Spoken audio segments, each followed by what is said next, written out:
আপনারা দেখছেন বার্তা এক নজর। হরিপাল স্টেশন ও স্টেশন সংলগ্ন এলাকার হকারদের উচ্ছেদ করতে আসে রেলের বিশাল পুলিশ বাহিনী। এদিকে স্টেশন সংলগ্ন এলাকায় এরই প্রতিবাদে হরিপালের বিধায়ক তথা আরামবাগ সাংগঠনিক মহিলা তৃণমূল কংগ্রেসের সভানেত্রী ডক্টর করবী মান্নার নেতৃত্বে এলাকার হকারদের পরিবারের লোকজন নিয়ে তৃণমূল কংগ্রেসের নেতৃত্বদের নিয়ে অবস্থান বিক্ষোভে সামিল হন।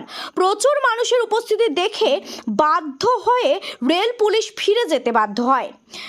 আজ এই কর্মসূচিতে উপস্থিত ছিলেন হরিপালের বিধায়ক ডক্টর করবী মান্না, ব্লক তৃণমূল কংগ্রেসের সভাপতি দেবাশিস পাঠক, প্রধান সুমিত সরকার, পঞ্চায়েত সমিতির সভাপতি সুচন্দ্র ঢোল অধিকারী সহ কয়েক হাজার হকার ও হকারের পরিবারের সদস্যরা।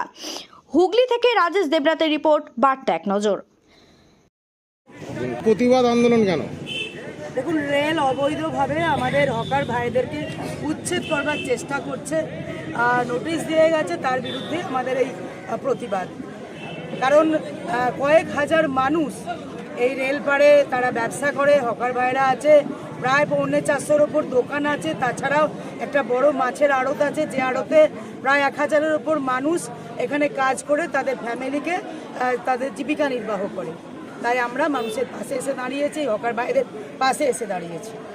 প্রচুর তো রেলের তরফ থেকে পুলিশ ফোর্স দিয়েছে, বুলডোজারও রেডি। দেখতে পাচ্ছি প্রচুর পুলিশ ফোর্স এসেছে বুলডোজার দিয়ে ভাঙার জন্যে, কিন্তু আমরা এই হকার ভাইদের জন্য আমরা লড়ছি, আমরা লড়বো, আমরা শেষ রক্তবিন্দু পর্যন্ত আমরা লড়ে যাব, যতক্ষণ না পর্যন্ত তাদের পুনর্বাসনের ব্যবস্থা করে। আচ্ছা, রেল কতদিন আগে নোটিশ করেছে? রেল প্রায়ই নোটিশ করে, কিছুদিন আগেও নোটিশ করেছে।